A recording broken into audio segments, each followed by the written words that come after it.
your two dads show.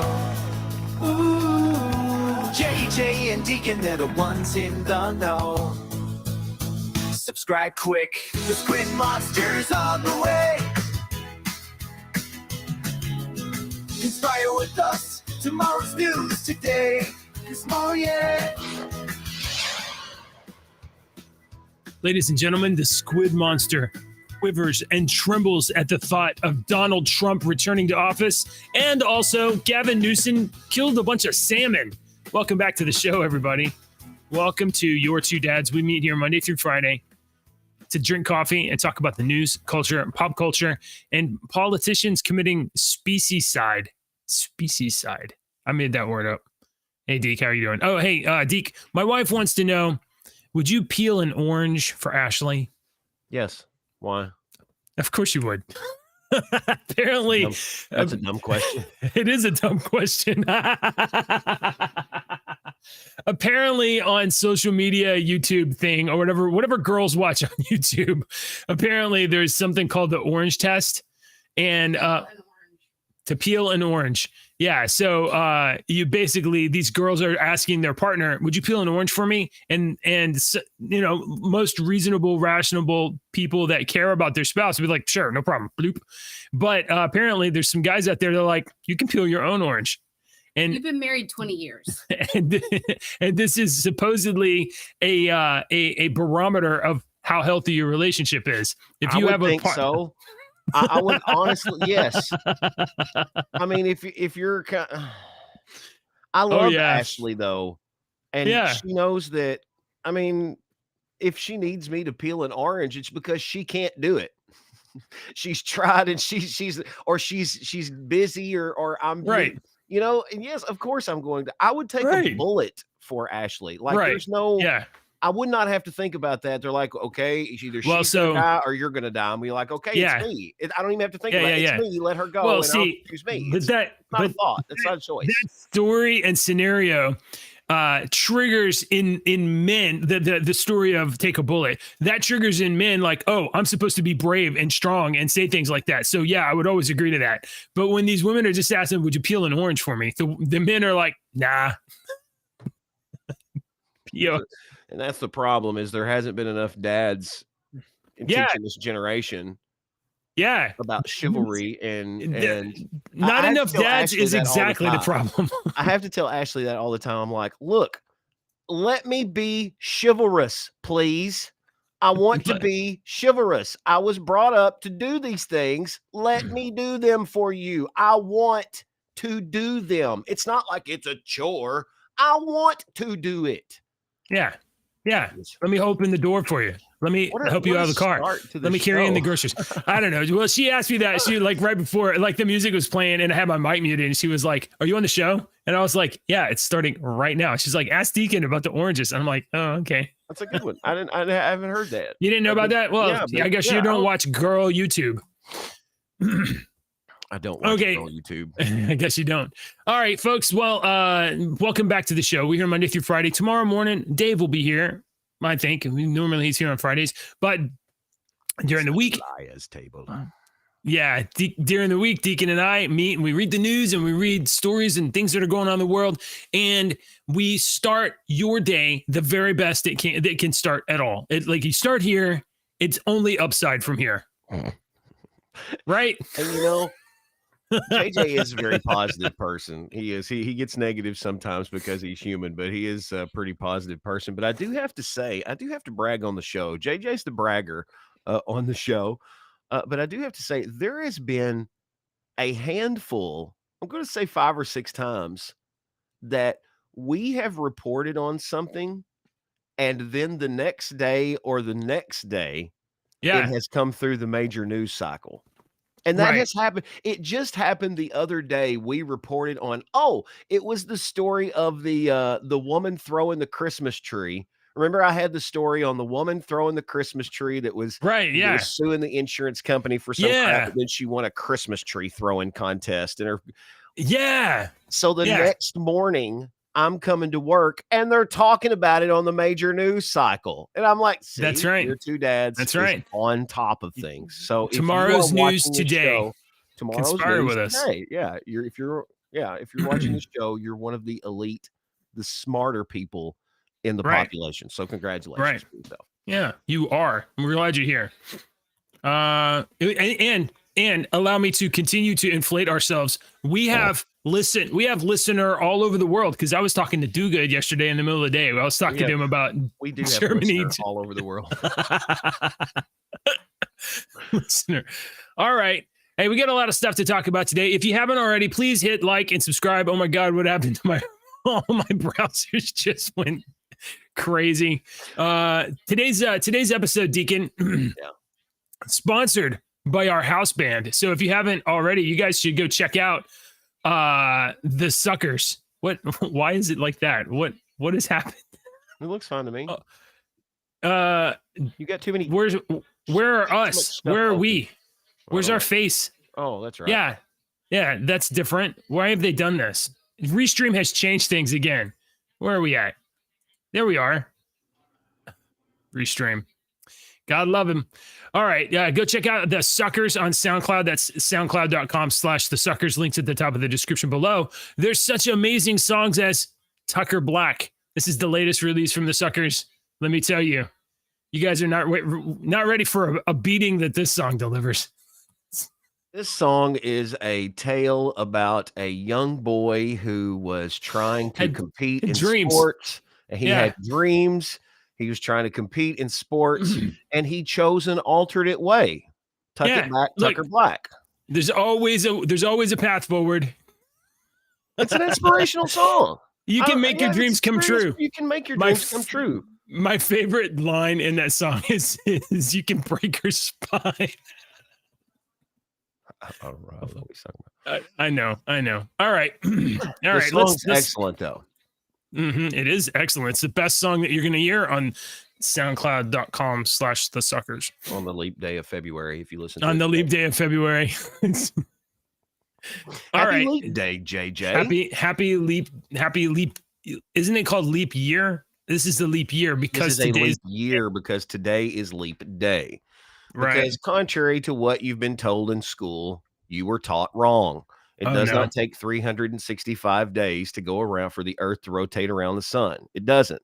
It takes 365.2421 days for the Earth to go around the sun. Yeah. We have known about this for thousands of years. Sure, yeah. The Romans did a whole month. They would add a whole month every 4 or 5 years or so, or something like that. The Egyptians had a leap day that they added because they knew this back then.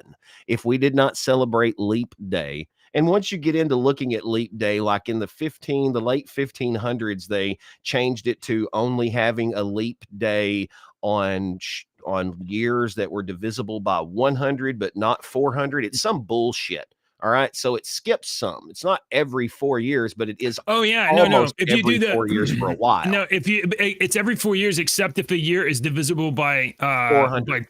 By 400. Yeah.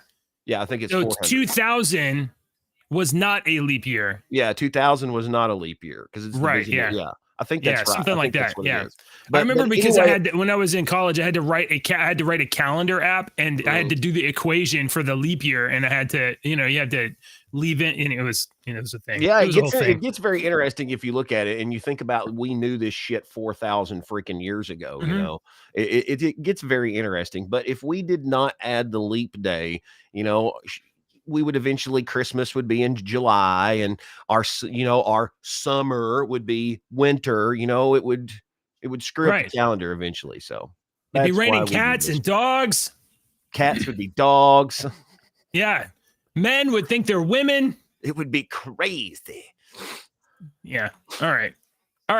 Today's news, today's story, today's big story for me. Now we have a bunch of things to talk about. We had some entertainment news. We got some, but I saw this article on Breitbart, and I went over to Politico to where it originated. But today's big story for me, maybe not for Deacon, okay, is that the possible return of Donald Trump is sending the deep state into a tailspin. Now, this article on Breitbart is just a little summary, and they got some pull-out quotes of it out of this article from Politico. So I went through and I read all of this too. And essentially, Politico has published this piece, and you have a couple of people that you recognize their name, like John Bolton or whatever, that are out there basically talking big shit about Donald Trump. But there's a lot of people in the intelligence community that are, let's say, whispering among one another, oh no, if Donald Trump gets back into office, he's going to mess everything up, and he's going to make the intelligence community not work to protect America. I'm sorry. They say, as we are like on the brink of like world war with Russia and China and everything else. You guys are doing a bang up job. Yeah, you do. Guys are doing a great job protecting America. Way to go. Yeah. So Politico, which is the same publication that published the letter with 51 intelligence officials that said, that Hunter Biden laptop, that looks like bears all the hallmarks of Russian disinformation. Yeah, that letter was bullshit by these people. It was a lie. We now know the Hunter Biden laptop was real, which means that those 51 people were lying. Well, some of those people are in this here too. They are still saying, they're still talking about that crap. They are still trying to float this stuff. The major news media is still trying to get you to believe that Hunter Biden is a good kid. Yeah. And that this is a witch hunt. He's just a young whippersnapper, lost his way a little bit. Dude's 50 years old. Dude's and like less than 10 years ago, he was smoking crack and going 180 miles down the highway in a Porsche that he got from like Saudi money or something like that. Dude, he was snorting coke off one of those hookers' cracks. Kids. He's one of those damn kids that has been rich his whole life. And when he was in high school and college, he was like, I'll do what I want because daddy will get me out of anything. Yeah. This is the 50-year-old attitude of exactly who he is. He's got the gall to do cocaine in the freaking White House, and then they have to cover it up and for him. leave it laying around. And not care. This is the kind of attitude, and this is the brain power. And then they're covering this crap up for this guy. Right. And what does this have to do with the government? This has everything to do with the government because he's a part of the largest money laundering operation that's ever existed in the history of this country. Okay, so Politico interviewed 18 former officials and analysts who worked in a sprawling bureaucracy, as either appointees or career officials, with the majority wanting to snipe at Trump anonymously, allegedly to avoid provoking backlash. They want to talk trash about Trump, but they don't want their name in the newspaper. They won't put their name by their comment because they're afraid. I'll tell you why. Because they're afraid that he will fire them, and it's more important to them that they keep their job and keep their ability to push their own personal agenda. These unelected, appointed bureaucrats. He doesn't know who's the major people we're talking about. You think he doesn't know? Look. Trump has some people in his orbit that are going to be brought in to wreck this shit. Probably Kash Patel and a bunch of other guys. Trump is going to... Go ahead. Trump. No, I was just going to say, I think the major difference between Trump and these people is that Trump has probably read Sun Tzu's The Art of War, and these people don't even know that book exists. Okay? He's definitely read the Cliff's Notes. No, I bet you I've read the damn thing, and I read it in high school. So it's not hard. It's Look, these people think that they know better. They think they know better. They think they're smarter. They think that they know how to save us, but they're blinded by their own arrogance. Yeah, but you're right. That sentence kind of summed it up. They're blinded by their own arrogance. Is Donald Trump the smart? Let's before we come back to this, let's just put our faces here. Is Donald Trump the smartest president we've ever had? I don't know. No. Probably not. Is he the most informed human that has ever served in that cabinet? No. I don't know. Probably not. Is he able to negotiate with other world leaders? Yeah, maybe better than anybody has, because he understands leverage. He understands how to assess when he has something that they want and how to use that. And he has the balls to be like, we'll tariff everything. Do you know why he's been so successful? Okay, why? Because he's a businessman in the United States of America as a corporation, JJ. Oh my gosh. Yes. Okay. Well, in some senses, I suppose that's true. It is true. uh, let's see. The Fiona Hill said this. He, Donald Trump, wants to weaponize the intelligence community. And the fact is, you need to look at it from a 360-degree perspective. He can't just cherry pick what he wants to hear when there are so many U.S. adversaries and countries who don't wish us well. If the guts of the intel, if he guts the intel on one thing, he'll be partially blinding us. He wants to weaponize the intelligence community. That's hilarious, given that already weaponized. It's been weaponized for 30 years. Yeah, and it's weaponized against him right now. Russia collusion, Steele dossier, these documents lawsuit that's happening right now. It's all bullshit. Look, this is a prime example of what they all do. Joe Biden does it all the time, and I see it every single time one of them does it. Kamala Harris, they all do it, and even Republicans and stuff do it. I just can't name them off the top of my head, but all politicians do it. All people do it. Okay. Yeah. If I want to convince you, if a liar will convince you that he's a terrible liar. You see what I'm getting at? Oh, a liar will convince you that he's a terrible liar. I'm a terrible liar. No, I'm just so bad at that. He's so bad at it that he couldn't do it. It's disarming. Yes. And this is exactly the same thing that they do.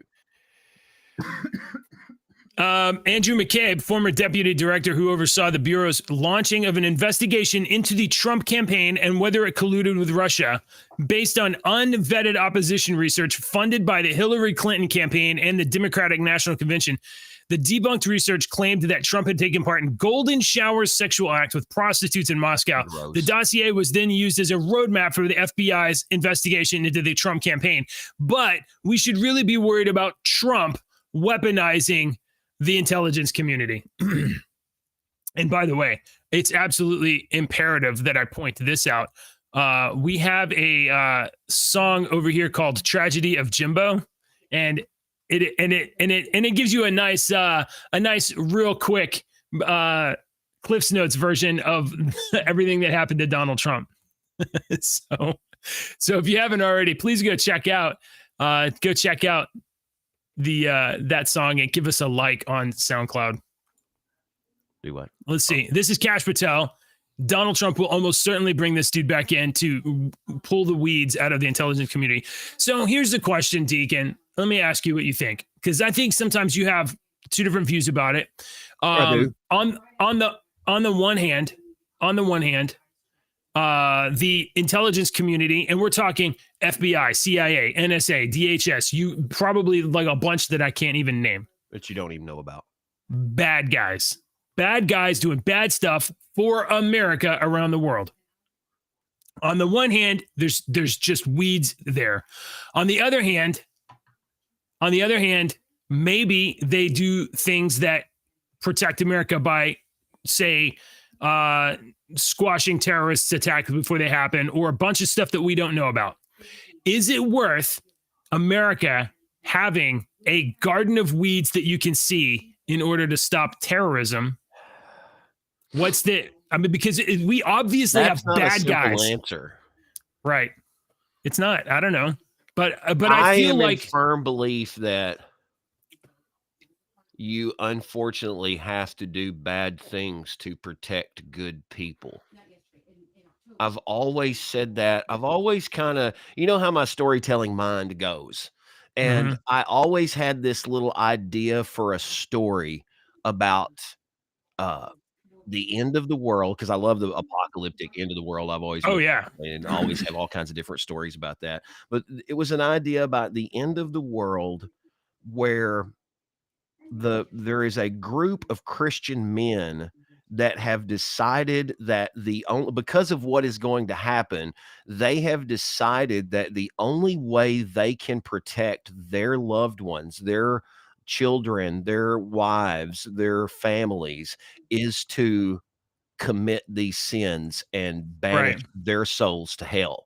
They damn their souls to hell in order to save everyone else's souls. And it was just that concept there Sure. of sometimes you have to do bad in order to do good for other people, or sometimes you have to do bad Okay. and sacrifice yourself in order to do good So for other people. so And some fundam concept is where I'm getting at, that concept. some fundamental premise of this concept is that there are people who are willing to do bad things for a righteous purpose, for innocent people, for good people. But But I do think if I think a lot of those it's under that umbrella sometimes when it doesn't need to be oh, we're doing it for the good purpose. No, no, no, you're not. You're just using that excuse because you've done this yeah. before for good, and now you're using that excuse to do it all under this umbrella, and they don't I think Americans want to think that we are a good and righteous force in the world.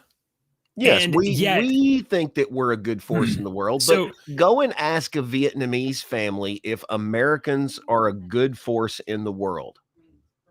Just go poll some Vietnamese families. Go poll some Iraqi and Saudi Arabian people, and those people over there. Just ask them that question. I bet you Right. they would have a different answer. Well, I think that if if the majority of our outreach into the world is corrupted by these intelligence agencies, and that's what the world perceives because that's what we're doing, then America isn't righteous and good.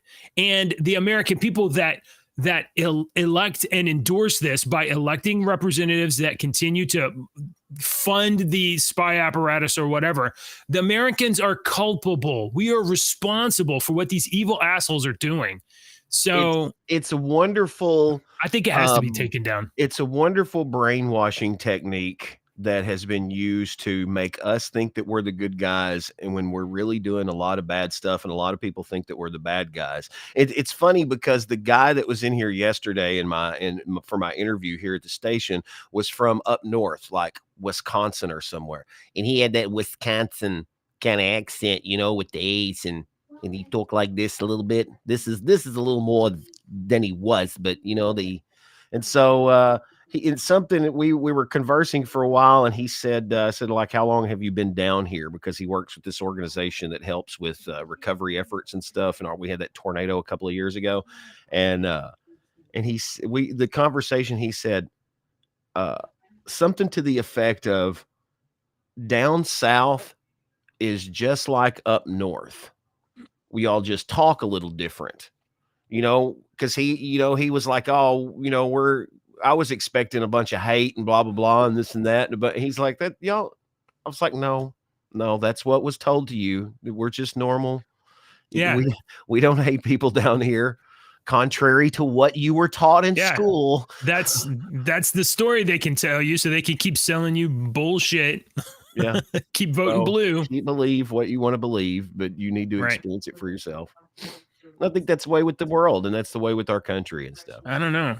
Okay. That was interesting. Right. Okay. Interesting conversation. Yeah. So if you haven't already, go read that Politico article, but it is like the deep state is like, I get the impression the deep state is a little bit, and when I say deep state, I'm talking unelected bureaucrats that want to use the powers of the president, the executive authority we give him, for their own means and aims.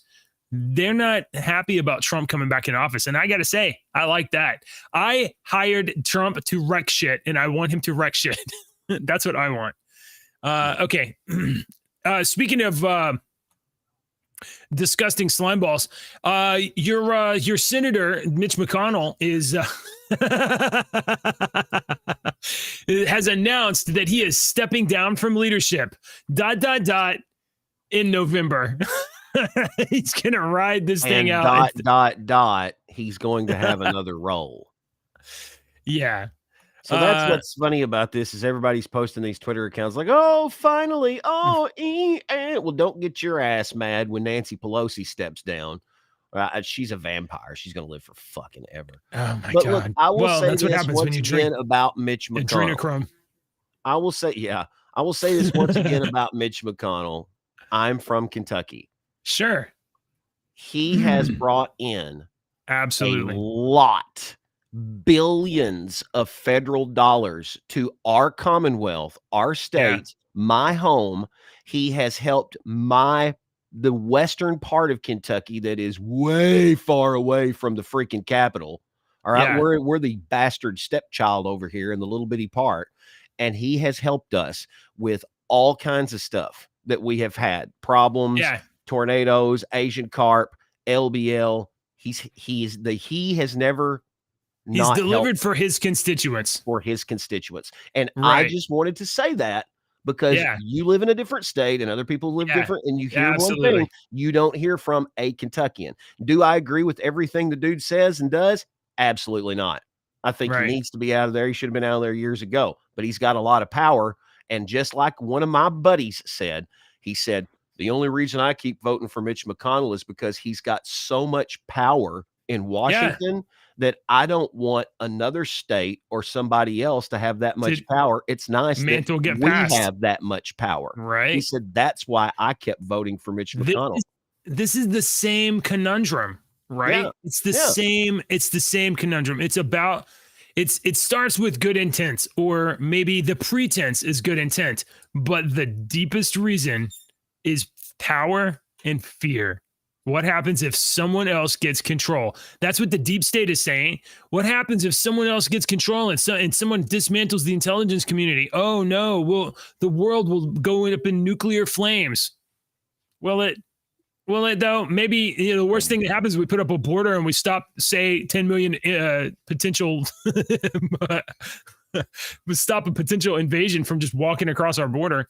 Okay. Anyway, Mitch McConnell is stepping down, but it's the same thing. And this is interesting too, to me, because I think that most Americans do not have a time. Like everybody that watches the news sees headlines, but not everybody has an opportunity to kind of chew on ideas with someone else and be like, what do you think about this? Or, just chew on things a little bit and say, well, like what is the best thing for America? I don't know. I don't always know. I have an impulse that the best thing for America is to take down the intelligence apparatus because it's been corrupted. No, That's what I think. It's corrupted, but you can't take it down. You couldn't. You can't. That's not possible. Seriously. I mean, I'm not trying to be an asshole. I mean, that's not possible to completely the take CIA it down. definitely killed a president that tried to do that. Country if we did that. According to Robert F. Kennedy Jr. They really do a lot of shit that we don't know about and we don't need to know about. Yeah. And is it bad shit? True. Yeah, it's bad shit. And but it keeps us all safe, man. Are there good guys in the intelligence community that are making sacrifices for America? Yes, there are. Yes, there are. And there's bad guys that are also driving this stuff. And I don't know, but you know what I do think?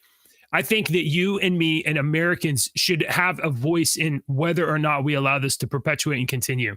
And what we keep doing is giving over power to the Congress. I know. That's a good idea, and I don't not disagree with it. I don't. Yeah. There's all kinds of, like, for instance, okay. Let's go, because otherwise I'll just keep I'll keep running the same horse down. No, this is good. I like it. When you get passionate about something, I like listening. Probably like you need to realize that I'm one of those people real quick. I had to explain this to people and teachers and nobody fucking believes me, but this is the God's honest truth if I've ever spoken the truth in my life. If I'm doing this and you're talking, or I'm this, or I'm looking over here and I'm not looking at you, I'm listening to every fucking word you're saying and concentrating on concentrating on the conversation. Mm-hmm. When I look at you is when my brain starts going somewhere else. People are like, Andy, pay attention. And I'm like, and I would be doodling in class and they're like, Andy, pay attention. I'm like, I'm listening to every word you're saying. What did I just say? Yeah. You said blah, blah, blah, blah, blah. Well, so this is interesting. Do you know that there's at least 3 different kinds of learners? There's the people that listen. Auditory, they're able to consume content by listening. There are visual people that have to like read things. There are tactile people that actually have to physically move through the world and write things down with a pen, even if they never look at it again. And that's how they learn things. You can overlap those things and learn things better. But, like some people are better at just reading things. But if you talk at them, it'll just go in and out, don't hear it. And if I know. Time, if you show me, that's what I always said. I was like, if you will show me one time, I've pretty much got it. I might have a couple Yeah, of questions, right. but if you show me one time, I Musicians pretty much know. musicians are interesting that way. There's a YouTube channel that I've seen where they'll bring in like a drummer that's never heard like some song before, and they'll play it, and then I watch that. he'll listen to it, and then he'll play it, and he plays his version over the song that he's never heard, and then he lets him hear the actual drums, and a lot of times it's very, very similar. Yeah, a lot of it's times it's super very interesting. similar. Well, I don't know how to segue from drums to salmon, but here we'll just beat on this story. Hang on, I think somebody's beating on my door. Actually, Gavin Newsom dismantles a dam to protect salmon. Oopsie, accidentally destroys their spawning beds in the process. The Klamath River is now full of destroyed salmon spawning beds and pollution, including decomposed algae, organic deposition chemicals, and fine silt, which is killing its ecosystem. California Governor Gavin Newsom backed the controversial proposal to remove 4 hydroelectric dams along the California-Oregon border. And now the same fish he swore he was going to protect could be killed in the process. The dams have been breached on claims that it would help salmon migrate, but the Klamath River is now full of destroyed. It's all screwed up. So once again, we have people that think they are doing good, and the byproduct of them and of their good intentions. Oh, but I meant well. Oh, but we meant well. Yeah, and wipe out some salmon. Is that it all? How much shocking? money did he get off that out of that deal? Let's see. Give a crap about. Governor Newsom sent a letter directly to Warren Buffett urging him to financially support a $450 million demolition of the dams, per the LA Times. Yeah, you think it costs $450 million to demo those dams? It cost $200 million to demo those dams that he gave to his buddy's company, and then he took $250 million and allocated it to different places so that he could launder that shit and get away with it. I bet you Governor Newsom probably bought stocks and shares in the company that he knew was going to do the demolition. And when they got the contract, his value price went up. You're exactly right. Yeah. That happened as well. So yeah. Oh, I should have linked this in earlier. Because Trump is going to weaponize the intelligence community, as I mentioned earlier. Well, the FBI orders Blaze Media reporter Steve Baker to self-surrender over alleged January 6th nonviolent misdemeanors. An investigative reporter for Blaze Media announced Tuesday that his legal team has been notified by the FBI that there is a warrant for his arrest. So I'm glad that the FBI is on top of this. Oh, yeah. Getting every one of these sons of bitches, man. If you all these J6 said guys, the word January 6th, I think the FBI should lock your ass up and throw away. Okay. Right. If you think about the letter J next to the number 6, then your ass is a conspirator and you need to be locked up. I mean, there's very dangerous people out there. For instance, I mean, we've already seen our well-respected and beloved government go after some of these criminal masterminds. Oh shit! I was trying to pull this up, but it's on New York Post, so that means that it brings everything to a fucking halt. People like this right here. Look at this vile criminal person. Come on, restream. There it is. Look at this dangerous person right here. Pam Hemphill. Come on, restream. You're messing my joke up, restream. Look at this January 6th granny. So dangerous. Is that a naked person? Oh, I'm sorry. That's the president's son. Look at this dangerous granny right here walking around with a flag. Can't have it. All right. Lock her ass up. Fucking New York Post. Yeah, put her in jail for like 50, 60, 70 years. What's the worst that could happen? Yeah. America's safer. We're safer not having that old lady holding a flag on the street. Yeah. Let's see. How much time we have left? 30. Okay, we got time here. Let's talk entertainment news. Deacon, you are a child of the 90s like myself. Yes. Like myself. Yes, I am. An adolescent of the 90s, yes. Do Oh, you man, less of remember? the 90s, yeah. Yeah. Do you remember Brandon Lee's The Crow? Absolutely. That was a Yeah. brilliant freaking movie. Brandon Lee Yeah. died making that movie from a freak accident. The soundtrack to that Yep. movie had a Cure song that was fabulous, had a Stone Temple Pilots song that Yeah. was it was freaking that soundtrack was It was awesome. That's a it wonderful was movie. a hallmark of cinema. Like it's a milestone. It's not the biggest milestone, but it's a milestone. Absolutely. It was one of the first times that digital technology was used to overlay Brandon's face onto the actor that finished the Finished the role role for for him. him. That's right. You're right. Yeah, And and was it was only it just was a couple adapted of from a little comic. things, but they did Yeah, use it. Yeah. he ended up there was the bedroom scene where he was going in to terrorize one of the people that killed his girlfriend. And when they were filming it, they had a blank in the gun, because as we know, prop guns are actually just real guns with blanks in them. They had a blank in the gun and a shred of A squib or a something. shred. Yeah, it was it was like a piece of the casing or just a Something. little something that shouldn't have been in there. Got actually projected out, and that's what shot Brandon. And then he fell over backwards, and they thought he was acting. And then it was like, oh, no, he's actually, Hurt. he's actually Yeah. shot. They didn't realize it right away. Well, The Crow. Of course, Hollywood is like, you know what? It'd be a good idea. Let's reboot The Crow. You knew this was coming. Oh, Bill Skarsgård is going to be Bill Bill Skarsgård's a good guy. okay. He's a good All actor. right. I'm okay Yeah. with that so far. Yeah. I don't know who FKA Twigs is, but they're gonna. So we have a first look at FKA The for Crow. real? We're just Yeah, I don't know who doing she that is. now.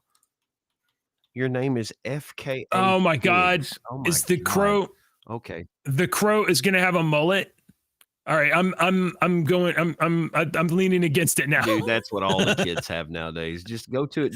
They all have mullets. I have to sit outside the high school and wait for the kids to pick them up every once in a while, and these freaking guys walk by. I swear to God, it's a 1970s and 1980s.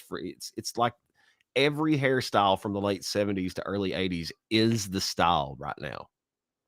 Period. Yeah. It is. Yeah. So here's a quote here from Sanders. I'm not sure who Sanders is. What drew me to this was the opportunity to make a dark romance, something that dealt with loss, grief, and ethereal veil between life and death, and reaching through that. I grew up listening to Joy Division and The Cure. And this no movie is a wonder bit you want like to a make Cure a song. fucking dark romance. Yeah, right. You're no kidding. I grew up listening to The I guess Cure. he's the director. Oh, well, how many times have you tried to tell you to kill yourself? Yeah. All right. Hollywood can't do anything new, so let's hope they don't fuck this up. Well, I had the graphic novel of The Crow like before it ever came out as a movie, and it was that comic book was written. I forget the guy's name. Sorry, it was written because his girlfriend died, and he wrote The Crow, the graphic novel, as a means to kind of cope with her death. And then they made The Crow, and then kind of darkly, ironically, Brandon died during the making of The Crow, and then they had a bunch of Crow sequels, which were not as good. Hey, speaking of, I guess, dragging people out of the grave, a Naked Gun reboot is being launched with Liam Neeson in Leslie Nielsen's role, and it's going to land in 2025. Can you imagine Liam Neeson doing? He's not a comedian. Well, Leslie Nielsen really wasn't either when he got those roles, but how well would Liam Neeson pull off that straight man dry comedy? I mean, I guess he can. He can do. I guess he can do straight man because he'll just do like his regular shtick, and everybody will be doing jokes around him, right? So, Paramount Pictures announced release dates Wednesday for a number of upcoming films, including a new untitled installment of the Naked Gun comedy franchise hitting theaters in 2025. I am not convinced that modern filmmakers can make a comedy. No, you're right. But Seth MacFarlane on as a producer is at least a little promising that maybe it Mm. can be comedy because he does like to find It the line and jump the hell over it every once in a while, and I kind of right. like that. So Seth MacFarlane is a coin toss. Sometimes he does stuff Right. that is You're like right. woke, and sometimes he does stuff that's You're funny, exactly right. genuinely Yeah. funny. So it's a coin toss, could be funny. The studio also announced Paw Patrol 3 will launch in Sweet. I've been 2026, a waiting on follow up that. to the. I watched it in theaters. I watched Mighty Movie in theaters.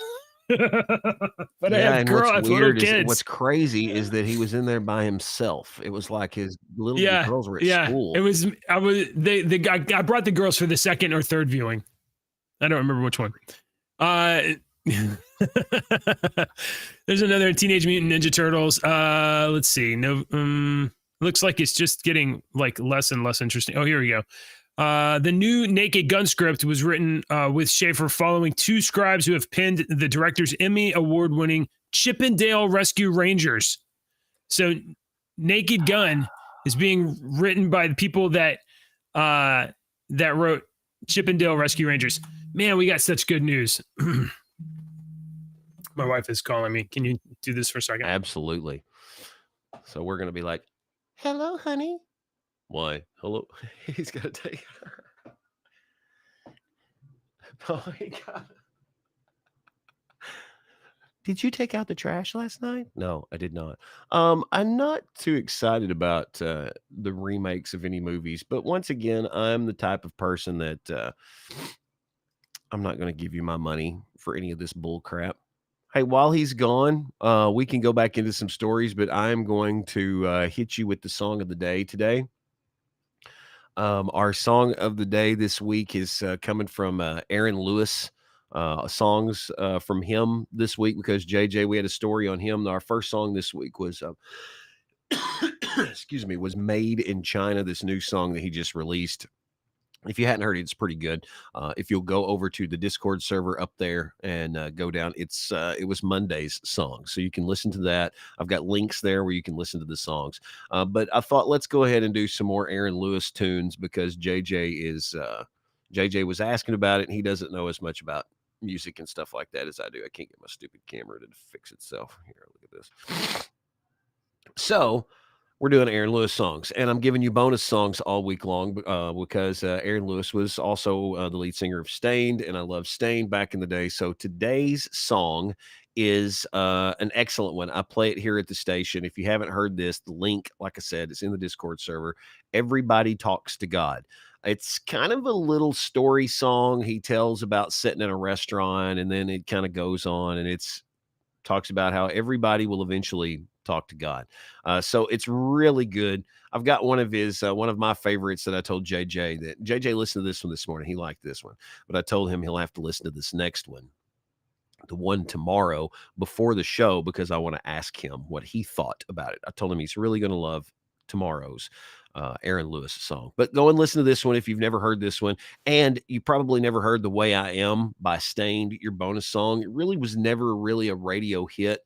You had to be a Stained fan and listen to the album like me and my brother and my friends. So this one was a good one. I actually hadn't heard this one in years and years before it came up this morning in the little algorithm. And I was like, oh, The Way I Am. I haven't heard that one. So I had to listen to it all the way through this morning. Excellent, excellent stuff. So check that out. Like I said, over on our Discord server, it is right there above JJ's head over there, and you can find Deke's playlist. I've been working for a while to try to get it. I haven't been working for a while, but for a while, I have been meaning to work on a playlist on Spotify to make it easy if you just wanted to go down through them and stuff. But that's one of those things that's on the back burner right now, so we might not ever, you know how that goes. JJ's got his songs and stuff, so do good. Dismantle the Intel community sounds interesting. Let's look at the comments here that I've missed. That's going way back. Yeah, I don't think that would ever happen. I mean, I know what JJ was saying during that, but if you can't do that because welcome to my world. You can't do that because if we dismantled not everybody's going to dismantle their intelligence community, So there you go. How was that? Yeah, everything okay? my my wife's phone, my phone and my wife's phone have been acting funny lately. And by funny, I mean not funny. Particularly if we are on at our house or somewhere and we have Wi-Fi and then we leave, you expect your phone to get off Wi-Fi and then get on the internet. Yeah. It's not, it's just doing, well, no internet. Also, you can't text anybody and you may not get phone calls. So my wife is calling, and it's not funny, but she's upset. She's calling me because she left here to go somewhere else, and now no internet, can't GPS. She doesn't know where she's going, and she's upset about it.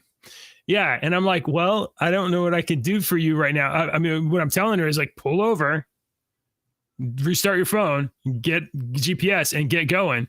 But you're like, what am I going to do? I can't text you the directions. You're not and kidding. You know what people don't keep in their glove box anymore that used to be in every, and I guarantee you my dad's got 2 or 3 in his glove box. Yeah. A map. A freaking map. My dad's an old school guy, and he was over the road trucker for a while. He worked at the tire plant for like 40 something years, and when he retired there, he did over the road trucking for a while and went everywhere, Canada and Seattle and all these places, and down to Texas all the time. He went down to Star City, Texas. There's a Texas City. I think maybe a Star City also. No, Texas. That's it. Texas City, Texas. Texas City. Texas City, Texas. And it wasn't that long ago. He was like, I've got to go up to Iowa and do this and blah, blah, blah. And his like normal truck, he don't do it anymore. He was just having to make a trip to Iowa for a friend. And he was sitting there in his chair. I went in, he was sitting there in his lazy boy, and he had the big damn Atlas, that big. And I was like, what are you doing with that Atlas? He's like, I'm planning my trip. And I was like, your phone does that for you now. And he's like, I know it, but I like doing this. And so we said that, and I was like, he likes doing that. He likes planning that trip and whatnot. And my son wouldn't know how to read a map. If I gave Alex a map and was like, find home, he wouldn't know how to unfold it. I can't remember the last time I looked at a map, physical map, but I feel like it wasn't as long ago as you might imagine. For a trip that I know that I'm going to take that's a long way, I will look in advance. I will look at the place because I want to know where I was going. When I went to Tennessee, when I went to Tennessee, I think I just looked a map up on here, but I was looking around a city I wasn't unfamiliar with so that I would know geographically this stuff's on this side of the city, that stuff's there. There's kind of a loop here, big major roads. So Nashville's like a lot of the major cities. It's got a giant interstate that makes a circle all the way around it. Right. All right. What are we talking about? You were doing music. Did you do music? Yeah, I did music. I listened to the Aaron Lewis song. Before the show. That's the one you played today. Yeah, it's good song. Yeah, that's what. And I'm not a country guy. I'm gonna pull us back over to entertainment if you don't mind for a moment. Do you remember watching the theatrical masterpiece, the creme de la creme of the MCU, Black Widow? Do you remember watching Black Widow? Yeah, it was. Yeah. Ray Winstone, who, if you recall, played the villainous guy that ran the Red Room. He was also he was in the X-Men films, wasn't he? Was he in the X-Men films? I don't know. I don't know if he was in the X-Men films. Maybe I'm thinking of somebody else. Ray Winstone recalls the quote soul-destroying experience while filming Marvel's Black Widow. The people that work for Disney love collecting that Disney paycheck, and when they stop working for Disney, they usually say stuff like that place is fucking awful. Yeah, isn't that funny? Horrible. But while they're getting that paycheck, they seem to have a great attitude about it. And then afterwards, it's like the truth comes out. Ray Winstone is looking back at his time in the MCU and his not so great experience during the production of The Black Widow. He was speaking to Radio Times magazine, and he played Dreykov in the Scarlett Johansson 2021 action-packed spy thriller, admitting that the movie was fine until you have to do reshoots. Then you find out that a few producers have come down and your performance was too much. It's too strong. It's not the way the Marvel works. It can be soul destroying because you think you do a good job and you went and did something for 6 weeks. And then you come back and they're like, we want you to tweak it. We want you to do this. We want you to do that. So he actually said to them, you probably should just recast it because that was what it was for me. And then you end up, but then you end up doing it because you're contracted to do it.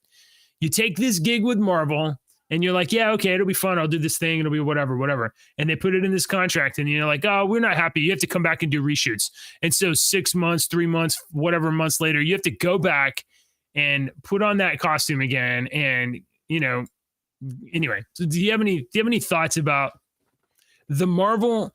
I would say that okay. Marvel Studios is like a machine. They have a printing press of how they make movies, and you have to work in that machine. You are a cog. You are not a creator. So bring up his picture again, Ray Winstone. Sure, yeah. Where else have I seen him? No, this is the reason why I thought he played in X-Men, because Stryker in X-Men was Brian Cox, and look how much they look alike. Here is yours. Oh, I don't think they look alike at all. I do. Really? Yeah, those eyebrows and eyes and that smile on those nose. Yeah. Okay. I just he looked like William Stryker from. That was that X-Men 2 or X-Men 3? X-Men 2. X-Men 2 was pretty good. We don't like to talk about those X-Men movies. It's better than X-Men 3. It's better than The Last Stand. We don't talk about those first 3 movies. They don't exist in my house. Are you excited for Deadpool 3? Deadpool 3? Oh, he's on the radio right now.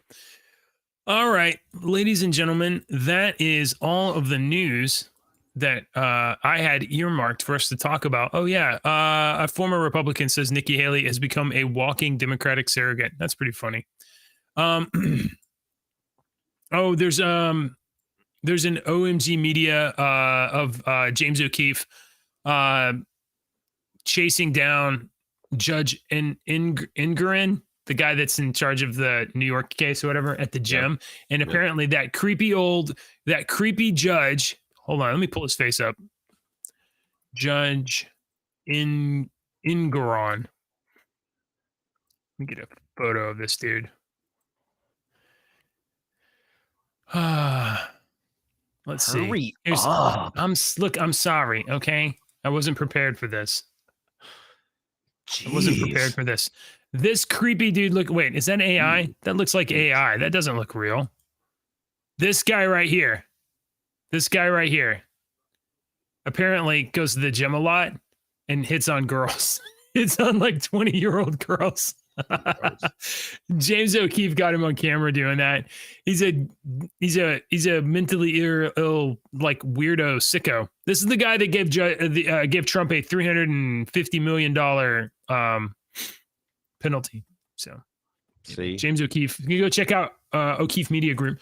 Duguid says that he's all for us dismantling the intel community. And I know all the other, because Duguid lives in Germany, and all those European ones are not going to dismantle their intelligence communities. That's what I was getting at a minute ago. We're not going to do that. I spoke to Duguid yesterday, and I was like, "Hey, Duguid, what do you think about this this European defense minister? She wants to establish an entire cottage industry of European defense spending and making your own weapons and bombs and stuff." And he was like, "Oh yeah, that's a good idea." And now he wants us to take apart our intel community. Wait a minute, dude. You're not tricking us, dude. Wait a minute. Although he does say He does say that anything that has ScarJo in a catsuit is great cinema. I do have to agree with that. All right. That is true in 2010. And my last name has German roots. It's not entirely from German, but there's a lot of people with my last name in Germany. It's pronounced Rude. So I am in Germany. I am Mr. Rude. Oh, you are Mr. Rude. Yes, I am. Ladies and gentlemen, at the end of the show, I've been watching our numbers. I think our show has been suppressed today by the giant squid monster. Yes, I think so. Are trying to grab you right now. I think I've already done this joke. Look, I had a conversation with one of our viewers yesterday. He's a buddy of mine. You always call him Joey or something like that. It's Joey. Joey was like, "Look, dude, we really need to get JJ some new jokes." JJ prepares for every single thing for that show, you can tell, except for the fucking jokes. I was like, I know. I said, we used to have a thing on our Discord channel where people could post jokes, but they would post jokes and he would never read the jokes. Yeah, no. He said, yeah, he prepares for every single thing except the it's joke. true. It's true. And I said, that's the only damn thing I do prepare on. And I showed him that I was like, I said, I got a whole folder where I screenshot jokes and keep them.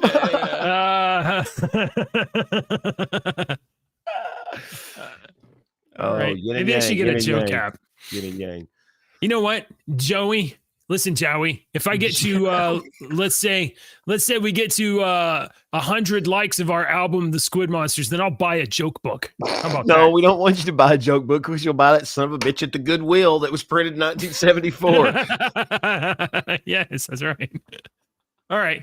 Deacon, when does a cucumber become a pickle? When does a cucumber become a pickle? I've heard this one before and I can't remember. Remember. When it goes through a jarring experience. Yeah. See, you're only solidifying Jowie's I know. claim. I know. Do you remember this joke that I told? It was about my spine, I think.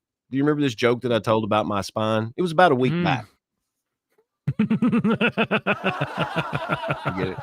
get it because it's a double entendre. See, it's two meanings. Week. WEA, WEE. I love double entendres. They're so funny. They make me laugh twice. All right, folks. Thanks for coming. Thanks for hanging out. We'll be back tomorrow morning. And now the intro. Watch it as Restream set up. Yep. Outro. I said outro with an I. Politicians and talking heads lying left and right. You can help us bring facts into the light. Don't let your daughter lose her next swim meet to a psychopath dude with fake teeth. Tune in now to your That Show. JJ and Deacon, they're the ones that know. Subscribe quick, the Squid Monster's on the way. Conspire with us, tomorrow's news today. Listen, if you truly want to make America great again, you